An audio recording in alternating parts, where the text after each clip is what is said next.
Hello students, it's Geeta Gigu here with an accounting equation, and today the topic is effect of adjustment transaction. Students mostly जो है ये हमारा accounting equation है जहाँ बच्चों को दिक्कत होती है which I have observed while teaching, that is adjustment transaction. यहाँ पर बहुत सारी दिक्कत होती है. If this thing is clear to you, I hope कि आपकी काउंटिंग इक्वेशन एकदम से क्लियर आप कर पाएंगे. सबसे पहले हमारा जो है दैट इज आउटस्टैंडिंग एक्सपेंसेस. देख लीजिए बच्चों यहाँ पर क्या है outstanding expenses. This is an accounting language so you have to now remember these words. Outstanding expenses क्या होते हैं? Outstanding expenses are those which have been incurred, जो हमने अपने खाते में जमा किए हैं लेकिन बट नॉट पेड. अभी हमने खाता, क्योंकि हमें हिसाब पूरे साल भर का बनाना होता है तो हम उसमें जोड़ लेते हैं, लेकिन हमें याद रखना होता है ये हमारी लाइबिलिटी है, हमने ये चीज नहीं दी है. तो पूरे साल भर का जब हम अकाउंट्स बनाते हैं तो हम उसमें जोड़ देते हैं वो चीज भी जो हमने अभी नहीं दी होती है. तो इसलिए वो खर्चा जो हमने अभी पे नहीं किया है इसको अकाउंटिंग लैंग्वेज में बोला जाता है आउटस्टैंडिंग एक्सपेंसेस, और इंग्लिश में जो हमने which has not been paid. देखो यहाँ इससे आपको क्लियर हो जाएगा जो हमने खर्चा अभी नहीं दिया है तो उसकी एंट्री कैसी आएगी. So now here I have taken the example rent outstanding. अब यहाँ देख लो ये क्लियर वर्ड हो रहा है, रेंट है जो हमें किसी को किराया देना है. आउटस्टैंडिंग का मतलब है अभी हमने नहीं दिया है, तो आउटस्टैंडिंग ये अभी रह रहा है हमारा खर्चा. लेकिन हमारे जब अकाउंट्स का पूरा विवरण बनता है तो वहां हम वो चीज ले सकते हैं जो हमारे खाते में अभी है लेकिन हमने नहीं दिया है, क्योंकि तभी हम पूरा अपना कैलकुलेट कर पाएंगे कि हमारे कितने खर्चे हैं. तो इसलिए जब हम अकाउंटिंग इक्वेशन करेंगे तो आपको पता है हमारे अकाउंटिंग इक्वेशन में है assets is equal to liability और कैपिटल. तो यहाँ हमें ये याद रखना है आउटस्टैंडिंग में एसेट्स में कोई भी फर्क नहीं आता है, इसका इफेक्ट आता है लायबिलिटीज में और इसका इफेक्ट आता है कैपिटल में. तो इसीलिए मैंने यहाँ एग्जाम्पल्स में क्लियर कर लिया है. फिर मैं अगले वीडियो में आपको सेंड करूंगी क्वेश्चन और उसमें आपको एक्सप्लेन करूंगी कैसे हम करते हैं. पहले आप देख लीजिए इफेक्ट कहां होता है.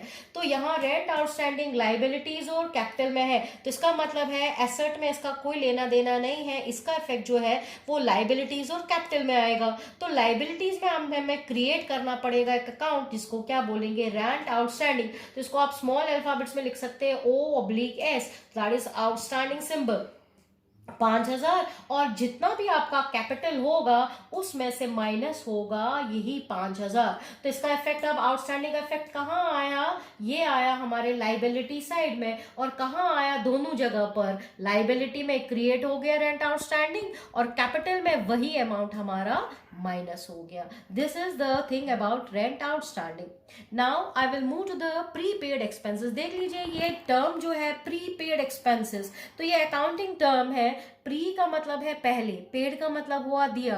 तो जो हम पहले ही खर्चा देते हैं in accounting that's known as prepaid expenses. अब यहाँ पर मैंने इधर आपका क्लियर कर लिया है प्रीपेड एक्सपेंसेस क्या होते हैं. Prepaid expenses are those which have been paid in advance. अगर हमने कोई भी खर्चा एडवांस में दिया है तो उसको अकाउंटिंग लैंग्वेज में क्या बोलते हैं? प्रीपेड, और इंग्लिश में उसका क्या नाम है? एडवांस. तो ये देख लीजिए हमने दूध वाले से दूध लिया है तो कह रहा है भैया अभी तो मैं पहले एडवांस में लूंगा. या रेंट हम जाते हैं लेने के लिए तो वो हमें रेंट में बोलते हैं सबसे पहले कि भाई हम आपका एडवांस लेंगे फिर उसके बाद आप रेंट पे आ जाना. तो अब यहाँ पर मैंने जो एग्जांपल ली है that is mostly salary prepaid.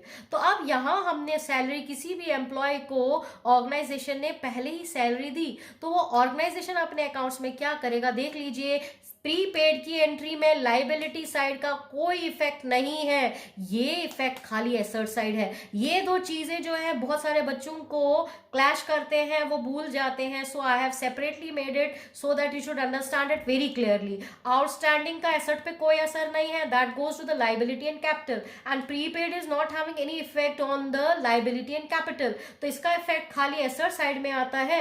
तो कैश में से क्योंकि प्रीपेड है, पेड का मतलब है कि हमारा कैश कम हो रहा है, 1000 हमारा कम हो रहा है, और आपको एसेट साइड में ही अकाउंट क्रिएट करना है और उसका नाम रखना है that is salary advance. So we don't have to move to the liability side, that is having the only effect on the asset side. Cash में से माइनस होगा और सैलरी एडवांस का हम क्रिएट करेंगे. मैंने ये लिखा हुआ है आप ऊपर, क्रिएट करना है आपको अकाउंट, उसका एक नाम देना है सैलरी एडवांस. तो हमारा क्लियर हो गया, ये हमारा एसेट है क्योंकि हमने पहले दे दिया, और रेंट आउटस्टैंडिंग हमारी लाइबिलिटी है. तो ये हमें एकदम से याद रहेगा कि ये हमने एडवांस दिया है और ये हमारा आउटस्टैंडिंग है.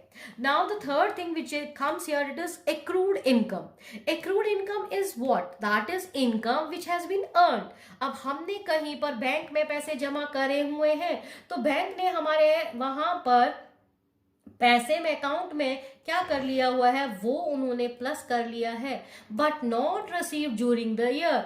तो हमने वो अभी तक पैसे नहीं निकाले हैं, हमें वो पैसे अभी तक नहीं मिले हैं. तो आप हमारे पास तो ये पता है कि हमने ये पैसे अर्न किए हैं, आज नहीं तो कल हमें वो मिलने हैं वो पैसे.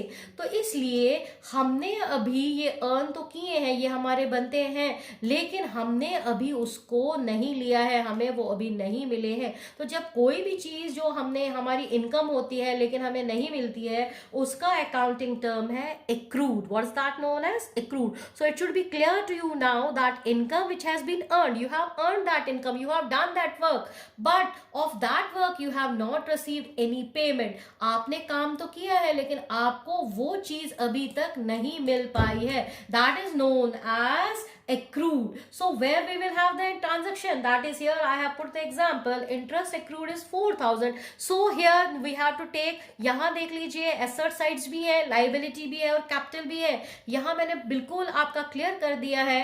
तो accrued income हमारा इनकम है, ये हमें मिलेगा, तो इसलिए हमने इसको asset में लिखा कि भाई हमने वो काम किया है, ये पैसे आज नहीं तो कल हमें मिलने हैं. तो so we are going to write it on the asset side and write interest accrued, ये हमें मिलना है 4000, and we have added it to the capital. देखो जब भी हमें मिलेगा, क्योंकि काम हमारा हो चुका है, पैसे हमें आज नहीं तो कल मिलने हैं, so we will add it to the capital also, क्योंकि वो उसका इनकम है जो उसको मिलेगा. तो इसका इफेक्ट एक एसेट में आएगा, वहां पर भी हम लिखेंगे इंटरेस्ट अक्रूड, और यहां पर हम कैपिटल में इसको क्या करेंगे, plus. So I hope you might have understood. It has been, work has been done by you but you have not received the amount, so here it will be added to the assets written as the name of that, and then you have to add it to the capital. capital में भी add होगा बेटा, और interest accrued का account भी हम create करेंगे. now the fourth thing which comes here is unearned. Unearned और इनकम रिसीव्ड. अब आप देख लीजिए, यहां तो हमारा काम हो गया है, पैसे नहीं मिले हैं, तो हमने नाम दे दिया एक्रूड इनकम. यहां हमने अभी काम किया ही नहीं है, काम कोई शुरू हुआ ही नहीं है, लेकिन हमने एडवांस में उससे पैसे ले लिए, तो उसका वर्ड जो है वो word will that come, that will be income received, और in accounting language it is unearned income. तो यहां पर अनअर्न्ड इनकम आएगा अकाउंटिंग लैंग्वेज में, और इंग्लिश में इनकम रिसीव्ड इन एडवांस.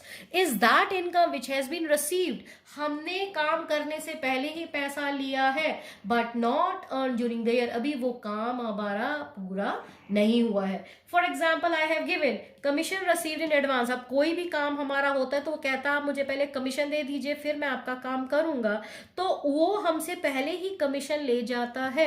तो इसलिए अगर उसने कमीशन पहले एडवांस में ले लिया तो उसके पास क्या है, पैसे, तो उसको क्या लिखेगा, कैश. तो यहां इसने कमीशन रिसीव किया एडवांस में, तो इसके एसेट साइड में कहां ऐड हो रहा है, कैश में.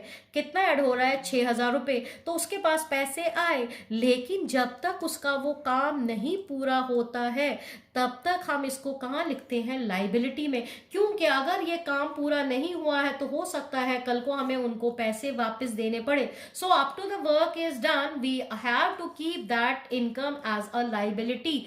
commission received in advance, so commission received in advance is put to the liability till the work is done. जब तक वो काम उसका पूरा हो जाएगा तब तक वो उसको कहाँ लिखेगा, लाइबिलिटी में, और उसके पास पैसा आ गया तो उसने कहाँ ऐड कर लिया, कैश में.